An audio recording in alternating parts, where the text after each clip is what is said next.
नमस्कार मित्रांनो, स्वागत आहे तुमचं आपल्या चॅनलवर. मी वास्तू कन्सल्टंट उमेश दांडगे. आज आपण भूमी, प्रसाद, शयनम आणि यानानी या 4 गोष्टींवरती वास्तूबद्दल खूप काही आणि अतिशय महत्त्वपूर्ण बोलणार आहोत. तर सुरुवात करूया व्हिडिओला. भूमी वास्तू म्हणजेच भूमी किंवा जमीन याला धरा सुद्धा म्हणतात. आणि यात भूमीची निवड म्हणजेच दिशा, आकार, ऊर्जा आणि दोषांचा अभ्यास. दुसरं याचा सेकंड पार्ट येतो प्रसाद, ज्याला आपण हरवू सुद्धा म्हणतो. म्हणजेच काय, भवन किंवा इमारतीची वास्तू. यात अनेक गोष्टी येतात, जसे महल, मंदिरं, सभाभवन, शाळा, बावडी, रंगशाळा इत्यादी स्थिर वास्तूमध्ये समाविष्ट आहेत. याचा तिसरा प्रकार येतो शयनम, ज्याला आपण म्हणतो बेड, बिस्तर किंवा आसनांचा वास्तू, जे पण आसन घरामध्ये बनविले जातात. यात फर्निचर डिझाईन आणि सर्व पद्धतीचे नवीन फर्निचर समाविष्ट आहे, जो आराम आणि आरोग्याशी संबंधित आहे. चौथा प्रकार येतो यानाचा, म्हणजेच वाहन किंवा यान वास्तू. आता यामध्ये रथ, पालखी, बग्गी आणि इत्यादींपासून आधुनिक कार, बस, ट्रेन, जहाज आणि विमानापर्यंतच्या डिझाईन आणि निर्मितीचे नियम येतात. आपण या चारही प्रकारांना अतिशय विस्ताराने समजून घेऊया. आतापर्यंत आपण वास्तुशास्त्रानुसार 3 प्रकार पाहिले, ज्याला आपण भूमी वास्तू म्हणतो, प्रसाद वास्तू आणि शयन वास्तू. आता एक आणखी प्रश्न उद्भवतो, जसे जर माणूस घराबाहेर पडतो किंवा प्रवास करतो, व्यापार करतो, युद्ध करतो किंवा एका ठिकाणाहून दुसऱ्या ठिकाणी जातो, तर तिथे वास्तू संपते का? याचं उत्तर आहे मुळीच नाही. तर इथूनच सुरुवात होते चौथ्या प्रकाराची, ज्याला आपण म्हणतो यान वास्तू. प्राचीन काळामध्ये यानाचा अर्थ होता रथ, पालखी, घोडा, हत्ती, नौका.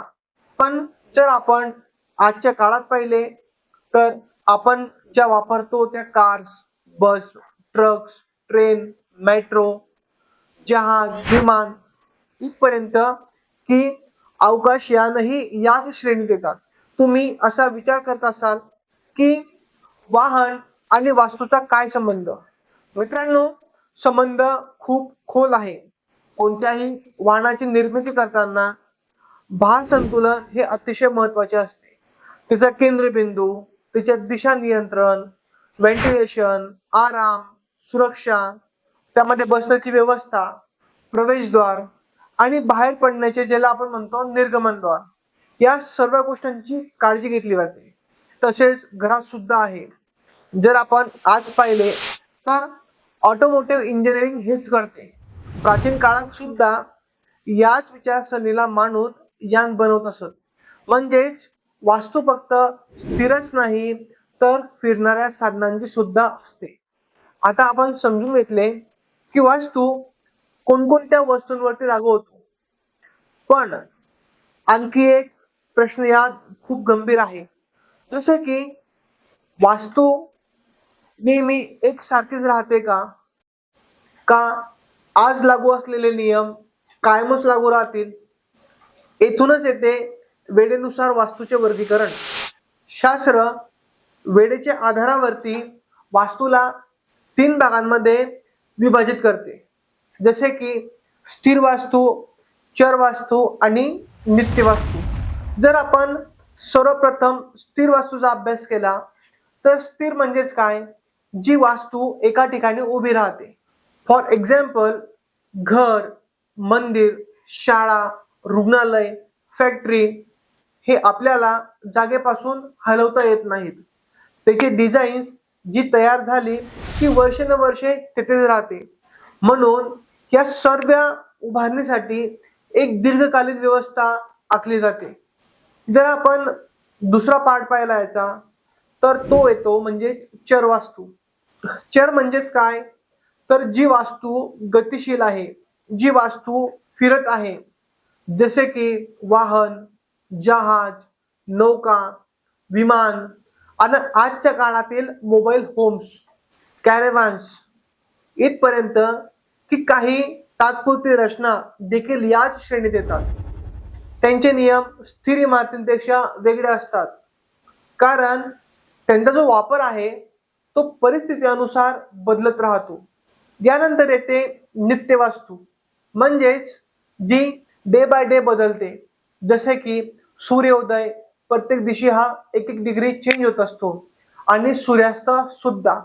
यानंतर असतो प्राकृतिक प्रकाश, हवेची दिशा, टेम्परेचर, माणसाची दिनचर्या, आपल्या भारतामध्ये असणारे ऋतू, या सर्व गोष्टी दररोज बदलत असतात. जर एखादी व्यक्ती रात्री काम करते आणि दिवसा झोपते तर त्यांच्यासाठी राहण्याची व्यवस्था वेगळी असेल. जर एखादी व्यक्ती शेतकरी आहे तर त्यांच्या गरजा या वेगळ्या असतील. जर एखादा डॉक्टर नाईट शिफ्ट करत असेल तर त्याची गरज ही वेगळी असेल. म्हणजेच वास्तू फक्त भिंतींचा नाही तर वेळेनुसार बदलणाऱ्या परिस्थितीचाही अभ्यास करते.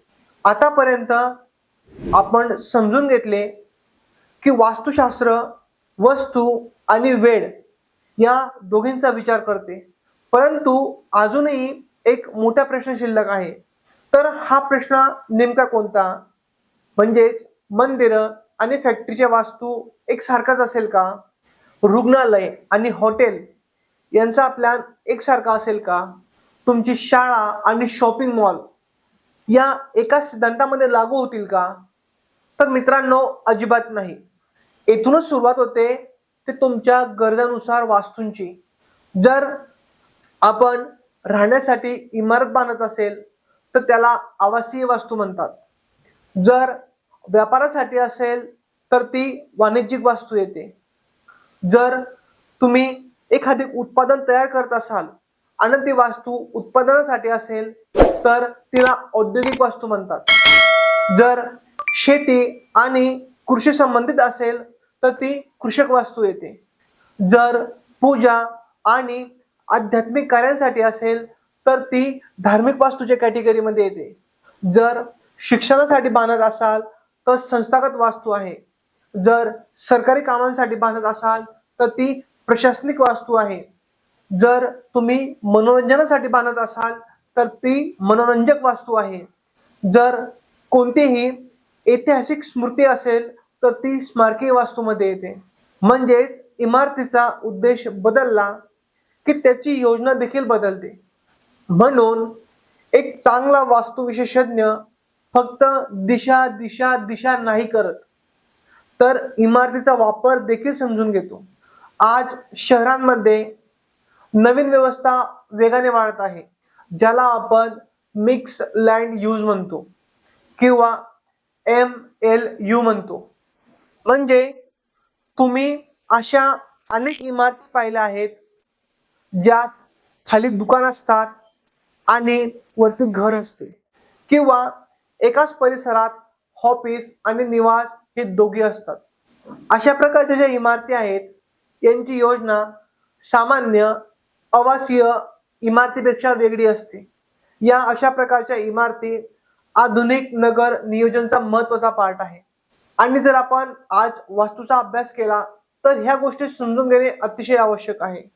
आतापर्यंत आपण बऱ्याचशा गोष्टी समजून घेतल्या की वास्तूचा संबंध भूमीशी आहे, वास्तूचा संबंध इमारतीशी आहे, माणसांशी आहे, वाहनांशी आहे, वास्तूचा संबंध वेळेशी सुद्धा आहे, आणि तुम्ही त्या वास्तूचा वापर कशा पद्धतीने करतात या वापराशी सुद्धा वास्तूचा संबंध येतो.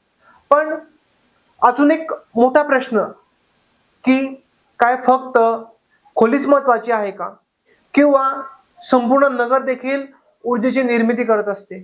आपण पुढच्या भागात याच रचनांबद्दल समजून घेऊ की जिथे एक चेअर पासून तर संपूर्ण शहरापर्यंत वास्तू एकमेकांशी कशा पद्धतीने जोडल्या जातात.